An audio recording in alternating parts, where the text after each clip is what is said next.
Good morning students. पिछली video में हम 3 सर्वनामों के बारे में पढ़ चुके हैं। पुरुषवाचक सर्वनाम, निश्चयवाचक सर्वनाम, अनिश्चयवाचक सर्वनाम।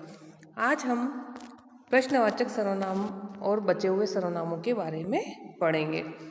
प्रश्नवाचक सर्वनाम, जिन सर्वनाम शब्दों का प्रयोग प्रश्न पूछने के लिए किया जाता है वे प्रश्नवाचक सर्वनाम कहलाते हैं। जैसे कहाँ, कौन, क्या, किसे, किसने आदि। उधर कौन खड़ा है, आपको क्या चाहिए, आप क्या कर रहे हैं, आप कहाँ चले गए थे, कौन आया है। इन वाक्यों से हमें प्रश्न पूछने का पता चलता है। क्या, कौन, किसे, किसने, कहाँ, इन शब्दों से हमें प्रश्नवाचक का बोध होता है और वाक्य के अंत में प्रश्नवाचक चिन्ह आता है।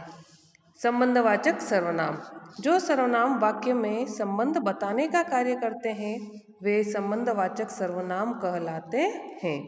जैसे जो, वह, जितना, उतना, जैसा, वैसा, जो, जिसे आदि। उदाहरण, जो कर्म करता है वह सफल होता है।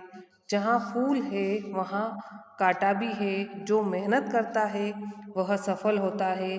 जिसे केवल अपने से मतलब हो वह मनुष्य नहीं है। इन वाक्यों में संबंधवाचक जो, वह, जहाँ, वहाँ, इन वाक्यों से एक वाक्य से दूसरे वाक्य में संबंध प्रकट हो रहा है।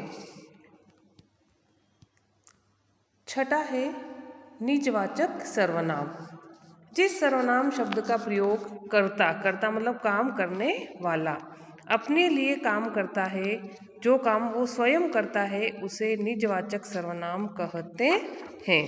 जैसे स्वयं, अपने आप, स्वतः, स्वयं, खुद आदि। उदाहरण देखिए इसके, मैं अपना काम स्वयं करती हूँ। गाय अपने आप आ जाएगी। अपनी जिम्मेदारी हमें स्वयं उठानी चाहिए।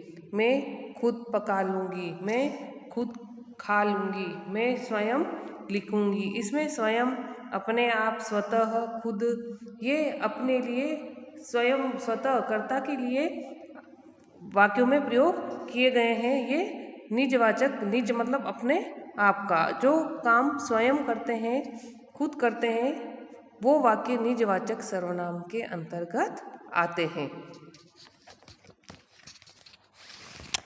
इस पाठ में हमने क्या सीखा? संज्ञा के स्थान पर प्रयोग में आने वाले शब्द सर्वनाम कहलाते हैं। सर्वनाम के 6 भेद होते हैं। पहला पुरुषवाचक सर्वनाम, दूसरा निश्चयवाचक सर्वनाम, तीसरा अनिश्चयवाचक सर्वनाम, चौथा प्रश्नवाचक सर्वनाम, पांचवा संबंधवाचक सर्वनाम और छठा है निजवाचक सर्वनाम। पुरुषवाचक सर्वनाम में बोलने वाले, सुनने वाले तथा किसी अन्य व्यक्ति के लिए प्रयोग किए जाने वाले सर्वनाम को पुरुषवाचक सर्वनाम कहते हैं। जिस सर्वनाम से निकट या दूर के किसी निश्चित व्यक्ति या वस्तु का बोध हो उसे निश्चयवाचक सर्वनाम कहते हैं। जिस सर्वनाम से किसी निश्चित व्यक्ति या वस्तु का बोध न हो उसे अनिश्चयवाचक सर्वनाम कहते हैं। और जिन सर्वनाम शब्दों का प्रयोग प्रश्न पूछने के लिए किया जाता है वे प्रश्नवाचक सर्वनाम कहलाते हैं। और जो सर्वनाम वाक्य में संबंध बताने का कार्य करते हैं वे संबंधवाचक सर्वनाम कहलाते हैं। और जिस सर्वनाम शब्द का प्रयोग निजवाचक सर्वनाम, जिस सर्वनाम शब्द का प्रयोग करता जो काम करने वाला होता है अपने लिए करता है उसे निजवाचक सर्वनाम कहते हैं। जैसे स्वयं, अपने आप, स्वतः, खुद आदि। तो इस पाठ में आपने सर्वनाम के बारे में पढ़ा और समझा।